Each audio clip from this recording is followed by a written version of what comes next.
uma informação importante. O senador Marcos Duval, ao vivo agora, concede uma entrevista coletiva. Vamos acompanhar. Foi até a Grande do Torto, que é a residência lá do presidente. Qual o nível de conhecimento do presidente? Uma pergunta está sendo feita neste momento para o senador Marcos Duval, que está saindo da política. Quando a gente trabalha na imagem de inteligência, a gente não pergunta muito. Eu não perguntei por que teria que ser naquele carro, porque para mim já ficava claro que eu não era para ser identificado como um senador, não era para parar na cancela. Se eu fosse com o meu carro oficial, teria que parar na cancela, registrar a placa. Então era alguma coisa no serviço da área de inteligência e, no meu entendimento, seria relacionada ao acampamento. Porque nós já tínhamos informações que tinham células lá se articulando para fazer qualquer ataque, tanto é que aconteceu depois o do... Senador, sobre o ex-presidente Jair Bolsonaro, em algum momento ele falou com o senhor disse não houve uma coação naquele momento, em algum momento posterior houve algum novo contato dele com o senhor? Não, o que ficou combinado, eu disse para eles o seguinte, para eles, né? Eu ia me dar um tempo para pensar. Eu não falei não na hora para não ficar na insistência, porque estava claro o desespero do Daniel, porque ele é notório a quantidade de vezes que ele está descumprindo ou descumpriu as ordens do ministro Alexandre. Então estava claro que ele estava assim, depois eu acho que do relacionamento com o presidente, que ele estava tentando convencer nós dois de entrar nessa ação esdrúxula. Quando eu falei então que depois daria resposta, eu indo para o aeroporto, eu também reportei ao ministro, acabei de sair, estou indo para o aeroporto, estou quase atrasado, perdendo o voo. Perguntei quando é que ele estaria em Brasília, aí foi que ele disse que segunda ou terça-feira, que ele estaria em São Paulo, aí eu marquei e vim para terça, para ter essa reunião somente com o ministro, e foi a hora que eu reportei. Mas quando na terça-feira, que foi quando eu dei a resposta para o Daniel, pelo celular dele, dizendo que eu não ia cumprir a missão. E esse print é que a Veja teve acesso, e a Veja me procurou para saber qual era o relacionamento, porque tinha um print do Daniel e a minha resposta dizendo que eu não ia cumprir a missão. E foi daí que eu já estava esperando, por conta dessa investigação que eu estou fazendo do 8 de janeiro, que eu sabia que alguma coisa ia ser construída na área de inteligência, e eu já tinha sido informado que alguma coisa estava para acontecer para tirar a minha reputação. Só eram vocês três ou o Coronel Cid estava por lá? O senhor disse que o Daniel falou que já tinha uma equipe preparada para tentar legalizar o que é? Legalizar o que exatamente? Essa escuta, porque você só pode ter escuta com autorização judicial. O juiz que autoriza, você não pode sair gravando. Quando você grava e quer apresentar até nos autos, o juiz pode até te dar a voz de prisão, então, porque é uma gravação ainda não. Ele não falou juiz, mas teria um grupo, uma equipe que já estaria para resolver isso. Não disse qual é a hierarquia e qual era a função. Houve alguma menção ao GSI ou ao ABIN? Não. Nem o GSI, nem a ABIN. Não citou nem o GSI, nem a ABIN. E o Coronel Cid também não estava por lá? Não citou. O presidente Jair Bolsonaro falou no dia 7. Dia 7 foi quando o Daniel foi no Senado. Ah, tá. Dia 8 foi o dia que eu não tive o encontro. Tá. Dia 9, que acho que é uma sexta-feira, vocês conferem, foi o dia que eu fui, então, na reunião. Então, daqueles atos. Porque dia 8 que eu estive em dezembro. Então. Dia 8 foi quando eu estive com o ministro. Tá. O senhor falou em Granja do Torto. Na ocasião, em dezembro, pelo menos, quem estava morando na Granja do Torto era Paulo Guedes. Não estava lá, não. Até porque eu nunca tive nenhuma das residências desse período todo, eu também nem sabia para onde eu estava indo. Se era a casa, se era a casa dele, do vice, eu só vi que era alguma coisa, porque ele falou no Granja do Torto. Eu lembro por causa do Torto, aí eu lembro disso. Depois do Bolsonaro falou alguma coisa? O presidente Jair Bolsonaro falou alguma coisa? Não. Toda a proposta foi colocada pelo Daniel Silveira? Toda. O presidente estava numa posição semelhante à minha, escutando uma ideia esdrúxula do Daniel Silveira. Ele não falou, pô, senador, pensa. Não falou nada disso. Por isso que quando sai na imprensa que ele me coagiu, isso não confere. Mas não impediu o Daniel. Assim, mas estava claro que era o Daniel desesperado por conta disso. Ele até tinha me comentado... deputado desesperado planejando um golpe para gravar um ministro do Supremo e ficar calado? Isso cabe a ele, não a mim. Eu fiz o meu papel de não prevaricar. Eu fui e comuniquei ao ministro. Mas o Daniel também estava querendo manter o trabalho dentro do Congresso, sendo chefe de gabinete do senador Magno Malta. E ele estava achando uma maneira de ficar no Congresso, para poder ter ali o network dele, né, para qualquer coisa ele não ser preso. Mas a todo momento a preocupação dele é do ministro Alexandre prender ele de novo, porque ele sabia que estava descumprindo uma sequência de ordens do juiz. O senhor chegou a prestar algum depoimento sobre isso, a PF ou no Supremo, e apresentou essas trocas de mensagem, já protocolou isso de alguma maneira formal para essas investigações? O que eu fiz foi comunicar ao ministro Alexandre de Moraes e me colocar à disposição como testemunha, desde o dia que eu passei para ele essa informação, ministro Alexandre. Já foi convocado pela PF, não? Não, eu estou à disposição, estou esperando. É inevitável isso, claro que eu vou ter que esclarecer, lógico. E eu não fiz isso antes por conta de não expor o ministro Alexandre, exatamente por ser informações que a gente trata na área da inteligência. Se ele dissesse, então faça uma denúncia, ou ele pode ter inserido essa informação dentro do processo dele, eu não sei. São coisas que a gente não pergunta, né? Mas o que eu pude fazer, para não prevaricar, é reportar ao ministro que estava com o caso dele, do que estava acontecendo. Mas o Daniel Silveira insistiu, o senhor voltou a falar com ele depois? Insistiu bastante. Quando eu disse que não ia cumprir a missão, eu até disse por conta da minha relação com outros países, como vocês podem ver que eu trabalho em outros países, e que isso iria conflitar bastante e o Brasil ia ter um prejuízo enorme, entrar numa recessão, numa miséria gigantesca, e eu não ia compactuar com isso, então eu cortei, mas ele ficava insistindo, queria ir no Senado encontrar comigo. Aí ligava várias vezes, eu não atendia o telefone, desde aquele dia que eu falei para ele que eu não ia fazer, eu nunca mais atendi o telefone. Mas chegou a mencionar que o Bolsonaro sabia? Ninguém sabia. E aí, depois o senhor chegou a falar com o senador Flávio Bolsonaro também? Quando nessa área de inteligência, a gente não fala com ninguém. O que aconteceu ontem, de eu ter tornado isso público, primeiro, assim, quando falou desse tal documento, né, que estava circulando aí, algumas pessoas me perguntaram se eu tive acesso, até por conta da minha função dentro da SECAI, que é a comissão que fiscaliza as agências de inteligência. E eu tinha dito que eu nunca tive acesso, nunca soube desse documento, mas isso começou a ficar em cima de mim assim, poxa, eu tenho que tornar isso público, eu não posso ficar com uma informação dessa. Mas eu não poderia avançar ao ponto de dizer que o ministro Alexandre fez ou deixou de fazer, que eu também não perguntei. Mas eu quis adiantar que quando chegou para mim a informação de que já estavam, por conta do meu, acho que vocês estão acompanhando, do meu trabalho no levantamento de quem deixou acontecer, não quem executou e quebrou, mas quem permitiu acontecer. Você já deve ter visto nas minhas redes sociais as pessoas que são suspeitas, em cima de documentos que eu tenho, mas eu não posso tornar público, que é sigiloso. Por isso que eu estou cobrando o que foi eleito Pacheco para abrir a CPI o quanto antes, porque aí eu posso tornar pública os documentos.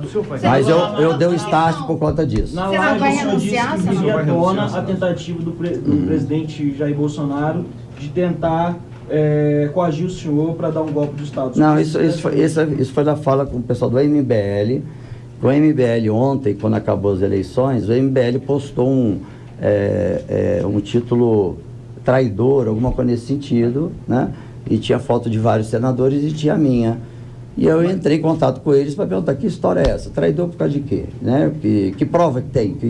De trair o quê? E na imagem que saiu na TV Senado, foi onde eles tiraram a conclusão louca deles, quando eu estava indo embora, eu abracei o Pacheco, dei parabéns para ele, perguntei se seria pautado logo a CPI, e saindo encontrei o Davi Alcolumbre, também abracei, dei os parabéns pela vitória, e assim eu fui embora. E aí o MBL fez essa postagem dizendo que eu traí o Brasil, e comecei a ser massacrado de mensagens traidor. Quando eu fui ver o MBL, e eu fiquei tentando falar com o MBL, eles não atendiam, e eu comecei a falar, gente, vocês estão me seguindo, escutando agora, eu peço para que vocês entrem em contato lá, tentem me ajudar, porque os caras não estão querendo nem me dizer da onde tirar essa informação. Então eu estava num momento aí de muita raiva, e eu estava desde 5 da manhã tentando trabalhar para ver se a gente conseguia eleger o Marinho, e eu era quase meia-noite e pouco, e aí foi aquele desabafo que você ficou nervoso, você fala coisas que você... Senador, qualquer discussão de casal, depois você se arrepende do que fala. Então, mas isso daí não aconteceu. Foi falado, mas não é o... A sua postagem ficou um pouco... Eu não entendi direito. O senhor diz que irá se afastar definitivamente da política. Afastar, né? Não, diz que vai afastar do Senado e que vai sair definitivamente da política. O senhor vai renunciar ao mandato ou se afastar? Não entendi o que o senhor pretende fazer. Depois desse fato aí, porque assim, eu nunca fui político, né? Então, quando você entra aqui, eu já disse para alguns repórteres que a gente tem intimidade, tem hora que a gente fica com vontade de ir embora daqui. Porque você é colocado numa posição como se quisesse estar aqui tirando proveito, querendo se enriquecer, e aí vai.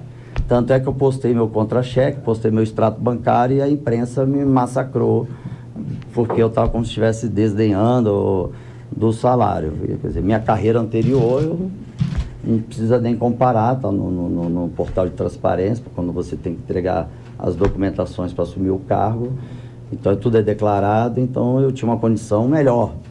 E ficar aqui tomando pancada o tempo inteiro, tem hora que eu entrava aqui e falava, não estou aguentando, eu vou largar isso. Mas a minha equipe, né, eu não posso também largar a minha equipe, eu sempre trabalhei com essa questão da equipe, do grupo. 20 anos trabalhando na SWAT foi algo que para mim não se toma decisão individual.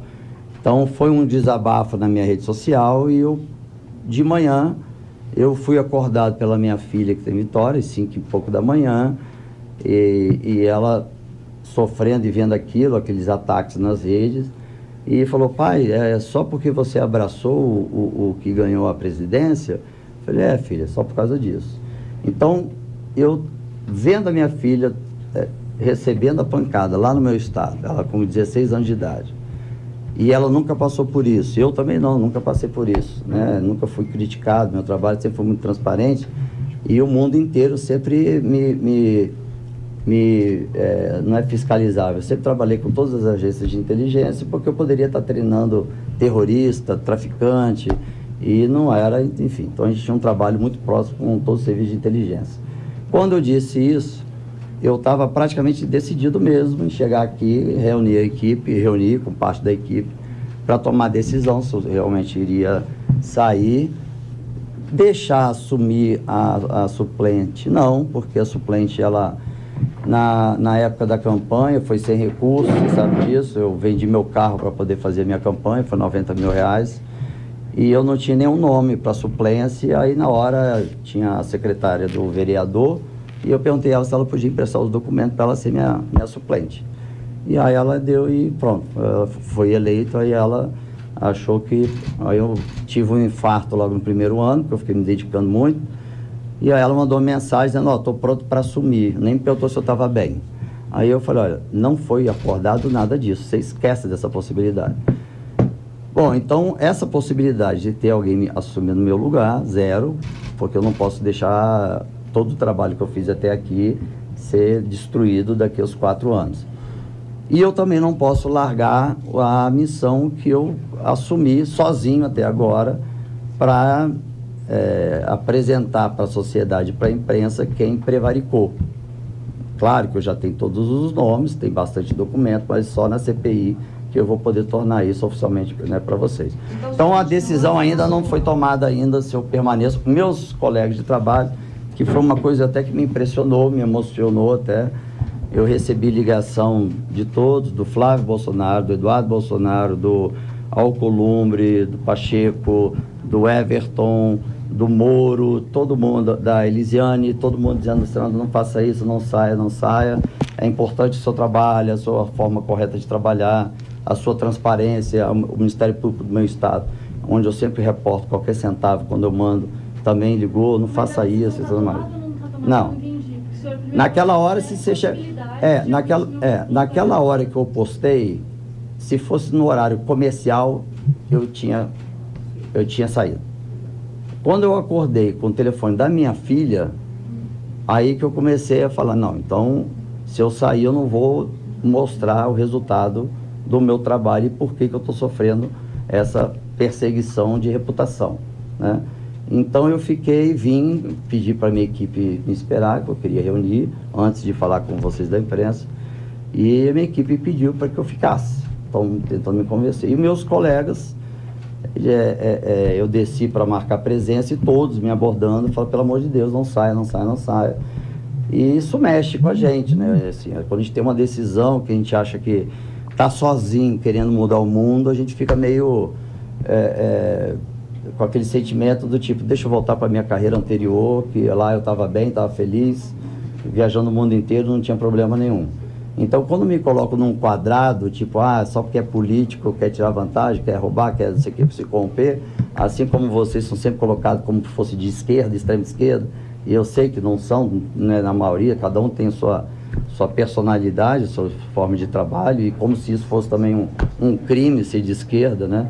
Tanto é que as minhas assessoras, eu tenho duas, Silvias, uma é de direita, outra de esquerda. Mas é por isso. Então, eu cheguei aqui com o coração mais aliviado, até porque eu tomei um remédio para dormir, fui acordado pela minha filha, isso também me balançou. Senador, a Polícia Federal pediu a Moraes... Sua experiência, o senhor tem medo de alguma coisa, apesar de todo o seu currículo, toda a sua trajetória? Eu queria saber se o senhor está com segurança reforçada. Bom, eu tenho desde 2019, quando eu relatei o pacote anticrime, desde aquela época eu sofro ameaças de esquartejamento da minha filha, de postar o vídeo em redes, de esquartejar minha irmã, e tanto é que já até um segurança aqui do Senado, que fazia minha segurança lá, ele foi identificado e o crime pegou ele, não sei se vocês souberam disso, ele foi violentamente agredido, quase morreu. Então, eu tenho, assim, esse receio, até porque eu estou sozinho nesse levantamento do que aconteceu no dia 8, que quando eu estive lá no galpão, que nós estávamos todos recebendo aquelas imagens, e que poderia uma senhora ter morrido, eu fui permitido entrar pelo fato de ter sido instrutor da polícia lá. Então, eles não me deixaram por ser senador, mas sim por ser um ex-instrutor. E quando eu cheguei lá, a realidade era outra, era todo mundo em cima de pânico e tal. A Polícia Federal já pediu ao ministro Moraes para que o senhor seja intimado a depor. Para esse depoimento, o senhor tem que provas a respeito deste relato que o senhor está fazendo para apresentar para eles? Por exemplo, o trajeto de GPS, mensagens, o que o senhor vai levar junto? Tem alguma gravação? Tem a conversa com o Daniel, ele relatando como é que seria, e tem eu também respondendo que eu não ia cumprir a emoção. Vou ver, porque eu quero dar prioridade para esse interrogatório com a Polícia Federal, eu estou como testemunha, lógico, né? E eu quero passar para ele primeiro, para eles, né? E aí eles tomam a decisão. O senhor disse que o presidente Bolsonaro fez uma proposta para o senhor, que era gravar o presidente da República. Eu pergunto, essa proposta partiu do ex-presidente da República? E o que ele falou lá? Não falou nada nesse tempo todo? Não, a proposta não partiu dele, não. Partiu do Daniel.